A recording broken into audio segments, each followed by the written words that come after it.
السلام علیکم. تاسو ګورئ د پی ټی وی بولان پښتو خبرونه او زه یم الیاس کاکړ. یو نظر خاص خبرونه. د مسلم لیگ نون د صدر محمد نواز شریف او د پنجاب د وزیر اعلی مریم نواز شریف د پنجاب اسمبلی غړو ملاقات وکړي.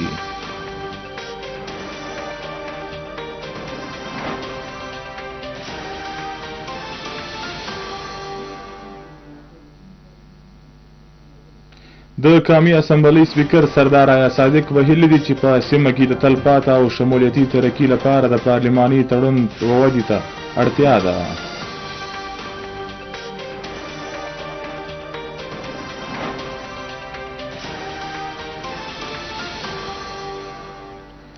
د مملکت صدر قائم مقام صدر د قومي اسمبلی غونډه د دوشنبه په ورځ ماښام 5 بجې په پارلیمنت هاوس کې په 10 فروری رابللې ده.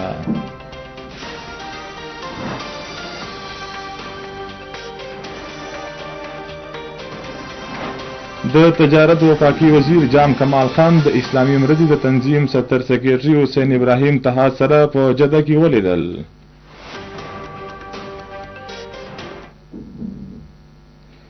او اوس بشپړه خبرونه.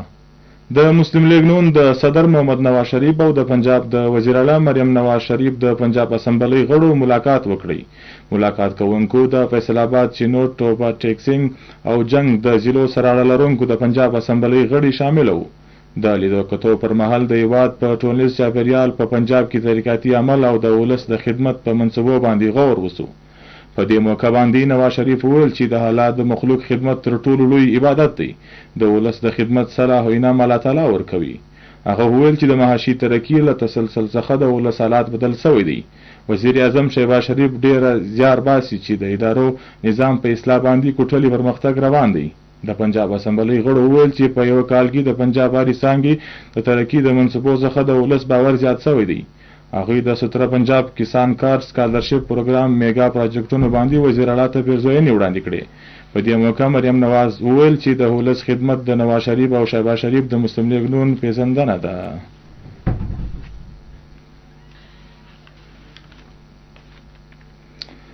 د قومي اسمبلی سپیکر سردار آیا صادق ویلي دي چې په سیمه کې د تلپاته او شمولیتي ترقۍ لپاره د پارلماني تړون ودې ته اړتیا ده. سی پی ای کانفرنس د یو بل د تجرباتو د بدلون غوره موقع ده. په پنجاب اسمبلی کې لومړی ایشیا او جنوب مشرقي ایشیا ریجنل سی پی ای کانفرنس ته د وینا پر مهال هغه وویل چې د قانون جوړونکو ترمنځ اثر لرونکي او پرلپسې رابطې ضروري دي. سردار آیا صادق وویل چې فیک نیوز او ډیس انفارمیشن د نن ډیر لوی چیلنج دی. بلې خواته د موسمیاتي بدلون د ملتیا ګډو ګواښونو د مخنیوي لپاره د پارلیمنت کردار ډیر مهم دی. د قومي اسمبلی سپیکر په سی پی ای کانفرنس کې ګډون کوونکو ویندوبینو هرکلی وکړي. هغه وویل چې په کانفرنس کې ګډون لرونکو هیوادونو سره د پاکستان ښې اړیکې دي. په کانفرنس کې پارلماني عمل پیاوړی کولو لپاره مهمې پریکړې وکړل شوې.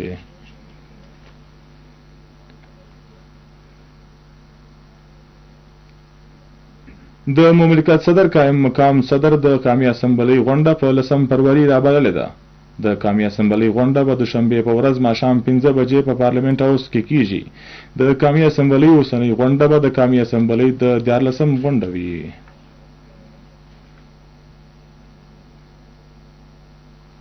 د تجارت وفاقي وزیر جام کمال خان د اسلامي مرضی د تنظیم ستر سکریټري حسین ابراهیم طه سره په جده کې ولیدل. په لیدو کتو کې د OIC د غړو هیوادونو ترمنځ په اقتصادي، تجارتي او تحریکاتي مرستې ته وده ورکولو په موقع باندې خبرې وکول شوې. جام کمال خان وویل چې د OIC هیوادونو ترمنځ اقتصادي او تجارتي اړیکې د خوشحالي او ټیکنالوژي په وده کې کلیدي کردار ادا کوي. هغه سکریټري ته په جده کې بین المللي ننداره او کنونشن مرکز کې روان په پاکستان د جوړ شوو شیانو د نندارې د ورکولو بلنه ورکړه. د تجارت وزیر د OIC د درنو میلمنو په کتاب کې خپل تاثیرات قلم بند کړل او د امت مسلمه د یووالي او ترقۍ لپاره د OIC په کردار باندې په زړه پورې اعتماد څرګندونه وکړه. د نوي جوړ شوي قذافي سټیډیم به نن باضابطه پرانسته کیږي. چیرمن پی سی بی محسن نقوي سهار وختي د چین له هیواد د بیرته براتګ له څه حرام کولو وروسته و قذافي سټیډیم ته ورسېدی. د انتظاماتو جاج واخیست. په دا مهال د کورنۍ چارو وزیر محسن نقوي وینا وه چې د پاکستان دپاره د ویاړ مقام دی. د نړیوال معیار ډېر ښایسته سټیډیم په ریکارډ موده کې مکمل سو. کریډټ ټولې ډلې د پرانیستي په دستوره کې په لوبغاړي علي ظفر، هیمه بیګ او عارف لوهار د خپلو اوازونو جادو ښکاره کوي.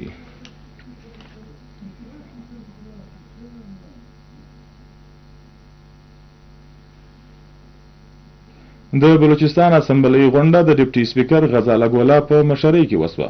په غونډه کې بلوچستان انډسټریل ډیولپمنټ اینډ ریګولیشن مسوده قانون 2025 په باضابطه توګه منظور کړل شو.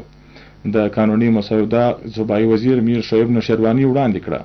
د غونډې پر مهال په صوبه کې بدامني، تښتولو او د جرمونو د مخنیوي په هکله د اسمبلی غړو آغا عمر احمدزی، ډاکټر مانک بلوچ، مولانا هدایت الرحمن، اصغر ترین او نورو په خپلو ویناو کې د امن و امان چاپیریال په غور جوړولو باندې ټینګار وکړي.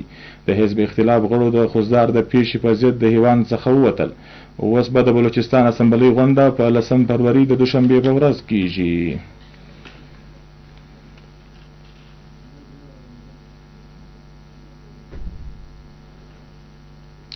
د حکومت پاکستان کابینه ډیویژن اسلام آباد د نوټیفیکیشن په رڼا کې د بلوچستان حکومت د بلوچستان د ولس لخوا د پرنس کریم اغا خان په مرګ باندې د ژور غم او افسوس څرګندونه په کولو د بلوچستان حکومت په ټوله صوبه کې د شنبې په ورځ 8 فروری 2025 د سوګ ورځ د لمانځلو اعلان کړی دی.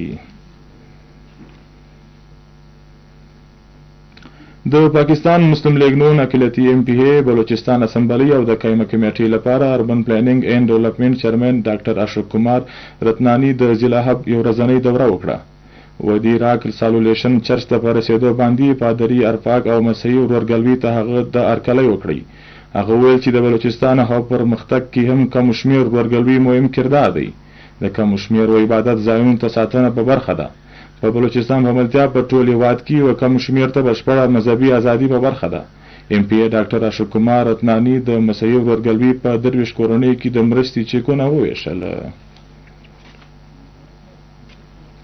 او اوس په پای کې تاسو وګورئ د بلوچستان د بیلابیلو سیمو د موسم حال او مشترک اجازت د لوی الله په امان.